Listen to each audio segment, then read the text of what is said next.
One of the best, most reliable, and consistent kinds of thermometers is a gas thermometer, using either a constant pressure or a constant volume. In a constant pressure gas thermometer, we allow the volume to change as we warm or cool the gas in this flask. In that situation, what we find is that the volume is equal to some constant times the temperature plus another constant. And this temperature can be in any temperature scale we like. Okay, so this can be in Celsius, Fahrenheit, any temperature scale. We see that the volume varies linearly with temperature. The other option is to maintain a constant volume, but measure the pressure. Again, in that case, the pressure is equal to some constant times the temperature plus an offset. The change in pressure would be proportional to temperature, and the change in volume would be proportional to change in temperature. But something very interesting happens if we look as we go to very low temperatures and very small volumes and pressures.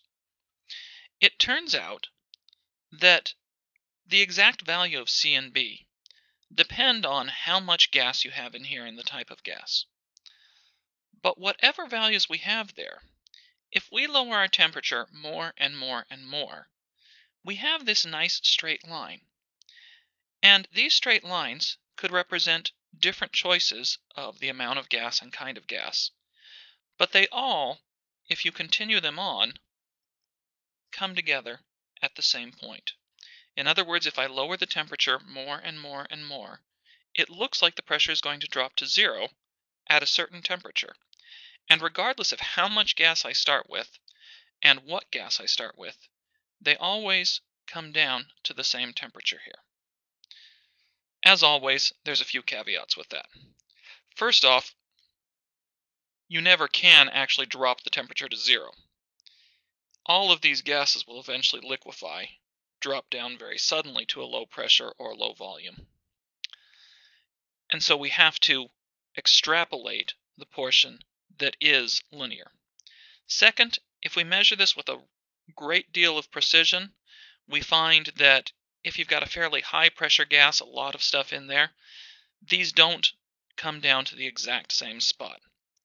It turns out that in the limit, as the amount of gas in the tube goes to zero, so in the limit that I have very little gas in the tube, then these all extrapolate down to the same value.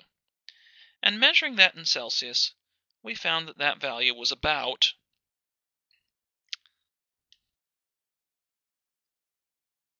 T-min negative 273.15 degrees Celsius.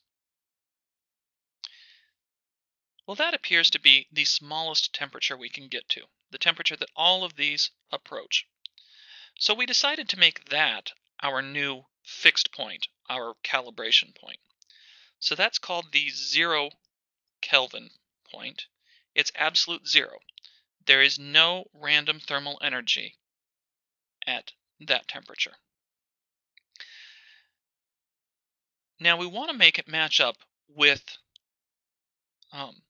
the Celsius scale and the standard scale as well as possible. So they still wanted to make 273.15 degrees Celsius the temperature at which ice melts. But that's not really well fixed. If I change the pressure, I can change these last few digits quite significantly.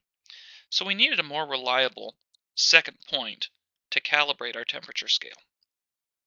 The second point they chose is what's called the triple point of water. You know that water at 0 degrees Celsius can either be a solid or a liquid, and it will stay at that temperature until it converts completely from one to the other. Well, it turns out there is one temperature and pressure where water can simultaneously be a solid, a liquid, and a gas. That point is known as the triple point, and it's a temperature of about 0.01 degrees Celsius.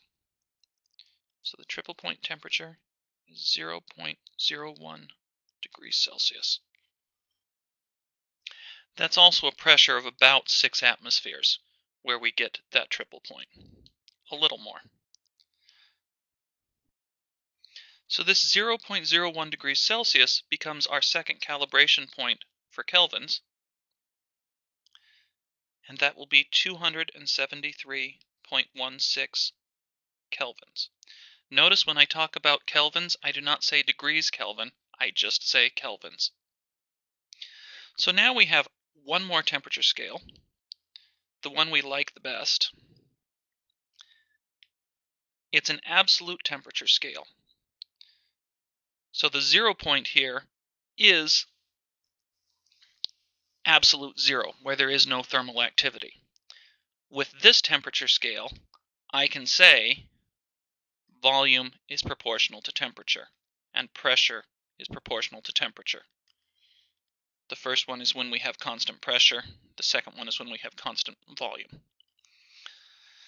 A lot of equations take the temperature directly, and in them you must use kelvins, which is an absolute temperature scale.